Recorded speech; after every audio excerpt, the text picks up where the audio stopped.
Thank you very much for this opportunity, Bishop. Na kwanza niseme mimi katika hii kanisa najisikia niko nyumbani. I have been in this church since we started our public life, I think around 2006, 2005, and I have sat on these benches 100 times. During good times and bad times. And therefore, when I was called by the bishop, I said I will come. Although I was actually being called so that I can call someone else. But I take that also to mean there is confidence. And I want to say that in the development you have around Totem Yonjia Kwenda Eldoret, we were there when we started that project, hata hii ya kina mama na zile zote ambazo tumefanya, and we are proud of what the church has done. Allow me also to take this opportunity to pass my condolence. I know yesterday you laid to rest Reverend Duarte. He has been a strong member of this church, of our community, and although we were not able to come, we bear the loss together with the church. And I know how hard a situation it is to the family, but we pray for continued support. Now, I don't want to say much because I am not gifted with too many words, but I think as a leader also coming from this end, allow me just to say maybe one or two issues. First is that I am in charge of trade, investment and industry, and I am happy to see the people in business giving this kind of good contributions. In Mzuri, isn't it? And we would want to improve that. But I know one problem we have been having. A lot of our business people have been complaining that there is no money in the economy. Is it true? And I think it is something we have had and we are working on it. About 1 year ago, the interest rates in the banks were at about 19 to 20%. Today, it has come down to around 12 to 13. We are hoping that in the next, maybe by January, we can be around 12%. What low interest rates mean is that more people can borrow to build a house. Therefore, the hardware people will get work. More can borrow to buy a plot. Therefore, we can get work for our young people to be able to work. So I think that's one area we are working together with the banks, and it is our responsibility to restore the economy so that our young people can have hope, and the scenes that we've seen in the past where young people are becoming hopeless can become a thing of the past. Secondly, on the broader economic issues, you are aware that there's a time the Kenya shilling to the dollar was going to 170, 180. In the last almost maybe 1 year or so, it has been at 128, 130, and it has remained there. What it means is that for the people importing whatever commodities they require, we have a stable economy, and we pray that this will continue, and we are already seeing a good signs that the economy will be well. In my view, maybe what I would want to say, the economy is not like a car that you can just do a U-turn. The economy is like a ship. If you want to change the direction of a ship, you have to go a very long curve before you can come back. But the truth is, the curve has started. Lastly, for the people of Nakuru, and I think this is a message also from the President. One of the biggest challenges to the growth of Nakuru is our road from here to Nairobi. There are times at Gilgil we have spent nights.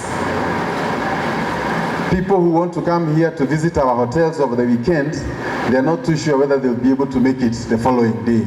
So instead, they would rather go to Naivasha, go to Mombasa, and other places. I am happy that one of the legacy projects we are going to have in Kenya is going to be the Rironi-Mau Summit Road. Correct?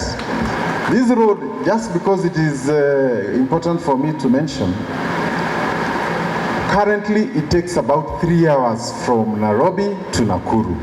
But that 3 hours could easily be 4 hours, 5 hours, 10 hours, or even one night. The moment we make it predictable that in 1.5 hours you are in Nakuru, all our hotels will be full. All the events will come here. So I just want to put you on notice, because I can see some of the business people here. Hizi broti zenyu za huku, they will double in value. Your hotels will be full. Those who are making food will have a place to sell, and Nakuru will gain in terms of value. So the president has put this as part of his core deliverables, and he has promised us before August 2027, this road should be nearing completion. Correct? Adwana Nakuru ni mwaigwa. Number 2, hii barabara inapita mpaka Mau Summit, which is just the junction to Kericho, which means all these areas are going to completely transform. So I know when some of these things are said, until they happen, people don't understand. But those who understand ahead of time are the ones who benefit. So, watu wa Nakuru, don't you say that we didn't tell you that. Lastly, ni mambo ya national politics.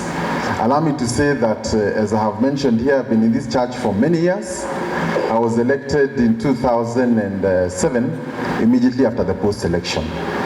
If there's anybody who knows the dangers of divisive politics, it is me. And I want to say that for all of us who are seeking different positions, let us not instill a narrative that may bring Kenyans against each other. I don't know whether we are communicating. You want to be a governor, you want to be an MP, you want to be a president, but don't be a president at the cost of your people or your country. The seeds of hate are easy to plant, but very difficult to uproot. It is very sad that we hold an election, and for the next 3-4 years, we are still talking about elections. Then in the next 2 years, we are talking about the next election. So if we continue with this excessive politics, then our country is going to be left behind by our neighbors around here. We have many issues we need to be talking about, including unemployment, how our people can be empowered, how we can bring cohesion, and all those issues that are important for national development.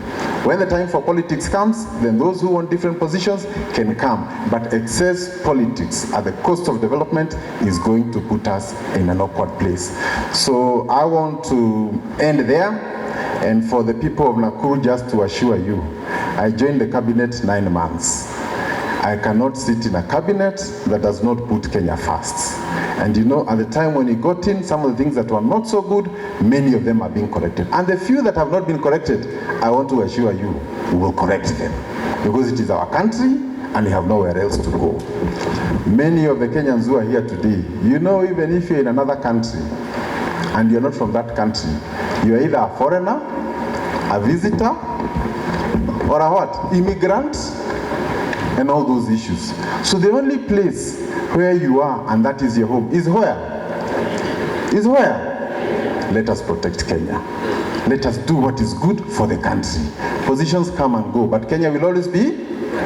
So I want to assure you, my eyes are open, and anything affecting Kenya and Nakuru, I'll be there, and I guarantee you, we not only are in the table where all the decisions are made, we also have the ear of the president, and if something is not right, even you as church leaders, we have an opportunity. And specifically for the Anglican Church, if you look at the architecture of all heads, even at the provinces, the church and the president's office are next to one another. It is that way in the State House in Nairobi. Even here, where the bishop is next to where the provincial commissioner was, meaning a conversation between government and church must always remain alive. So when dialogue is not there, things go wrong. But can we promise they will not allow them to go wrong? So I think my challenge to the church, we all have a role to make Kenya a better place. May God bless you.